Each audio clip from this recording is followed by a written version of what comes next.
Hi అండి. అల్లం పచ్చడి చింతపండు లేకుండా చేసానండి. అది ఎలా చేసానో చూపిస్తాను. ఇది సంవత్సరం పాటు నిల్వ ఉంటుందండి. మామూలుగా మనం అల్లం పచ్చడి ఎలా చేసుకుంటామో అలాగే ఉంటుంది. ఇంకా టేస్ట్ అయితే ఇంకా చాలా బాగుంటుంది. చింతపండు బదులుగా నేను మామిడికాయలు వేసాను.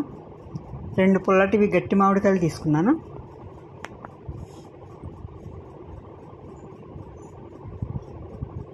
ఇడ్లీ దోశల్లోకి అయితే అండి అప్పటికప్పుడు కొంచెం తీసుకుని అది లిక్విడ్గా చేసుకుని వేసుకోవచ్చు. చిన్న చిన్న ముక్కలు కట్ చేసుకున్నా అండి.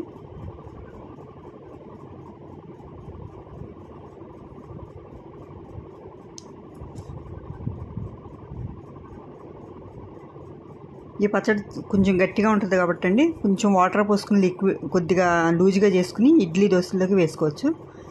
రైస్లోకి కూడా బాగుంటుందండి. నిల్వ ఉంటుంది సంవత్సరం వరకు. ఇలా చిన్న చిన్నగా కట్ చేసుకుని ఈ ముక్కలను కొంచెం సేపు ఎండకైనా పెట్టుకోవచ్చు అండి, 1 గంట సేపు అలాగా, లేకపోతే ఫ్యాన్ గాలికైనా పెట్టుకోవచ్చు. 2 గంటలలో నేను ఫ్యాన్ గాలికి పెట్టాను.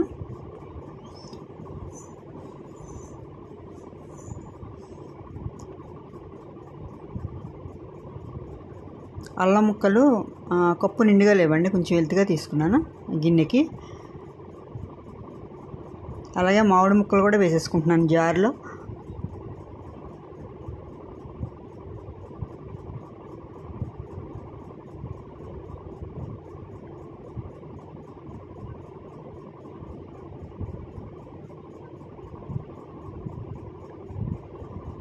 ఒక కప్పు అల్లం ముక్కలకి 5 కప్పులు మామిడికాయ ముక్కలు వేసాయండి. ఒక 1/2 కప్పు అంత ఉప్పు వేసాను. కొద్దిగా పసుపు వేసి మిక్సీ పట్టుకోవాలి. మెత్తగా అయిపోతుందండి, ఇది మామిడికాయ కాబట్టి మెత్తగా అయిపోతుంది.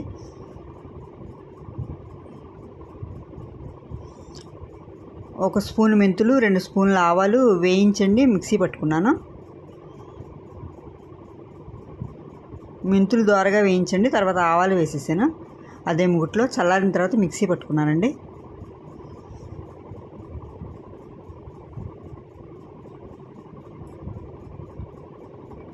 అలాగే వెల్లుల్లిపాయలు కూడా 2 గడ్డలు వేసాను.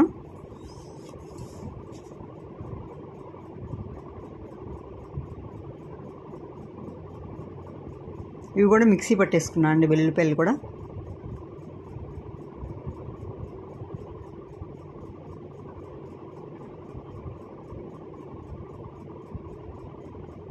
ఒక కప్పు బెల్లం వేసుకోవాలి. ఎంతైతే అల్లం ముక్కలు తీసుకున్నామంటే అంత బెల్లం వేసాను.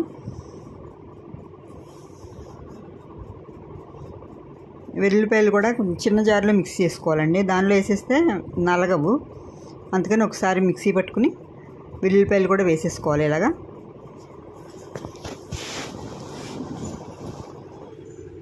ఈ అల్లం పేస్ట్లోను మామిడికాయ పేస్ట్లు వేసేస్తే నలగవండి, అందుకని వేరే జార్లో మిక్సీ పట్టుకుని దీనిలో వేసుకోవాలి.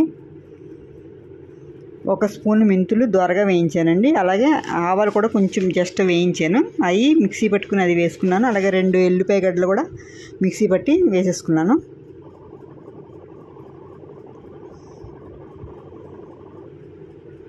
మంచిగా స్మూత్గా మెత్తగా మిక్సీ పట్టుకోవాలండి. జామ్లాగా వస్తుంది మంచిగాను.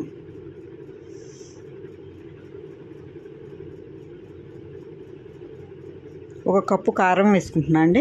మీకు కారం చూసుకుని, కారం ఉప్పు చూసుకుని ఇంకా పడితే కొద్దిగా వేసుకుంటే వేసుకోవచ్చు. నాకైతే 1 కప్పు అయితే సరిపోయింది.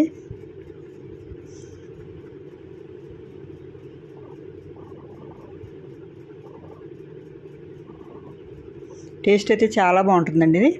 కొద్దిగా రైస్లో కూడా మనం స్టార్టింగ్ వేడివేడి అన్నం కూడా కొద్దిగా వేసుకుని తినొచ్చు. ఇడ్లీ దోశల్లోకి అయితే అండి ఎప్పుడైనా మనం చట్నీ అది చేసుకోకపోతే ఇది వేసుకోవచ్చు.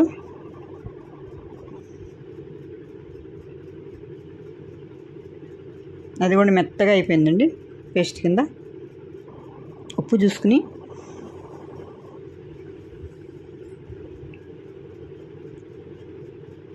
సరిపోకపోతే వేసుకోవాలండి ఇప్పుడే.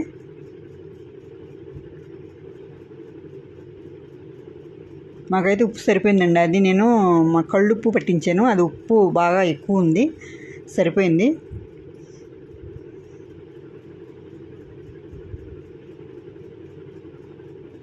తాలింపు పెట్టేసుకోవాలండి. ఒక కప్పు ఆయిల్ తీసుకుని 1 స్పూన్ ఆవాలు, 1 స్పూన్ జీలకర్ర వేసుకున్నా అండి. అలాగే ఇంకా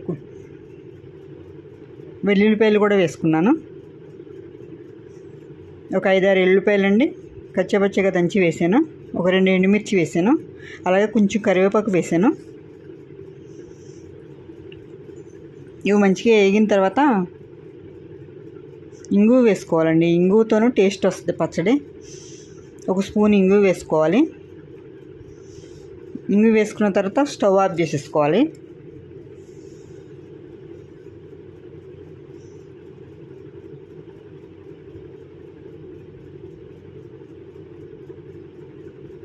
తాలింపు వేసేసాయండి. ఇది ఏదైనా గాజు సీసాలో అండి ఎయిర్ టైట్ డబ్బాలో మూత పెట్టుకుని కొద్దిగా తీసుకుని ఫ్రిడ్జ్లో పెట్టేసుకుంటే అండి సంవత్సరం అంతా నిలవ ఉంటుంది. ఎక్కువ చేసుకుని అయినా ఉంచుకోవచ్చండి. నా ఈ వీడియో నచ్చితే లైక్ చేయండి, షేర్ చేయండి, సబ్స్క్రైబ్ చేసుకోండి. టేస్ట్ అయితే చాలా బాగుంది. మీరు కూడా ఒకసారి ట్రై చేయండి.